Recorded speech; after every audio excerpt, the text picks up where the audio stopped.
នីរសៀលថ្ងៃសៅរ៍300ខែកដឹកឆ្នាំម្សាញ់សប្បុរសពុរសករាជ2569ត្រូវនៅថ្ងៃទី8ខែវិច្ឆិកាឆ្នាំ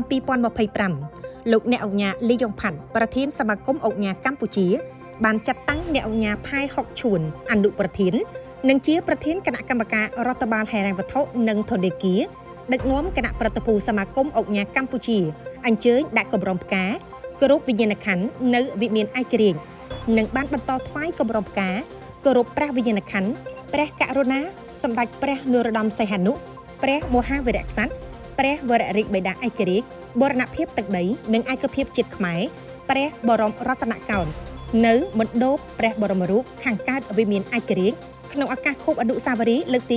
72ទិវាបុណ្យឯករាជ្យជាតិ9វិច្ឆិកា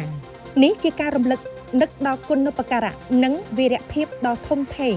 របស់ព្រះករុណាព្រះបរមរតនកោដ្ឋដែលបានបំពេញព្រះរាជបូជនីយកិច្ចនិងបូជាអស់កម្លាំងប្រកាយពលព្រះបញ្ញាញាណក្នុងការដណ្ដើមឯករាជ្យពីប្រទេសបារាំងព្រមទាំងពលិកម្មប្រកបដោយវីរភាពដ៏អង់អាចរបស់យុទ្ធជនក៏ដូចជាប្រជាពលរដ្ឋខ្មែរប្រុសស្រីប្រកបដោយសាមគ្គីភាព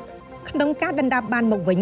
នៅសិទ្ធិសេរីភាពនិងភាពជាម្ចាស់ទឹកដីរបស់ប្រជាជាតិកម្ពុជានេះផងដែរគួររំលឹកថាបារាំងបានដាក់អាណានិគមលើដែនដីសវណ្ណភូមិអស់រយៈពេលជិត1សតវត្សរ៍ហើយដោយសារតែការកេងប្រវ័ញ្ចនិងការគៀបសង្កត់ពីពួកបារាំងខ្លាំងពេកទើបប្រជារាស្ត្រខ្មែរបានងើបបះបោរប្រឆាំងនឹងបារាំងជាបន្តបន្ទាប់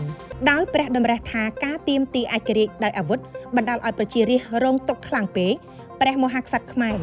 ព្រះករុណាព្រះបាទសម្ដេចនរោត្តមសីហនុបានចាប់ផ្ដើមធ្វើការតស៊ូតាមផ្លូវទូតដើម្បីទាមទារឯករាជ្យនៃប្រទេសកម្ពុជាពោលគឺពីឆ្នាំ1952ដល់ឆ្នាំ1953ព្រះករុណាព្រះបាទសម្ដេចព្រះនរោត្តមសីហនុព្រះអង្គយាងបំពេញព្រះរាជបូជនីយកិច្ចទាមទារកិត្តនភណ្ឌឯករាជ្យ 100% ជូនជាតិមាតុភូមិលុះដល់នៅថ្ងៃទី9ខែវិច្ឆិកាឆ្នាំ1953ដោយស្នាព្រះហស្ថដ៏ឧត្តមឧត្តមរបស់ព្រះអង្គព្រះរាជាណាចក្រកម្ពុជាបានទទួលឯករាជ្យទាំងស្រុងពីសាធារណរដ្ឋបារាំង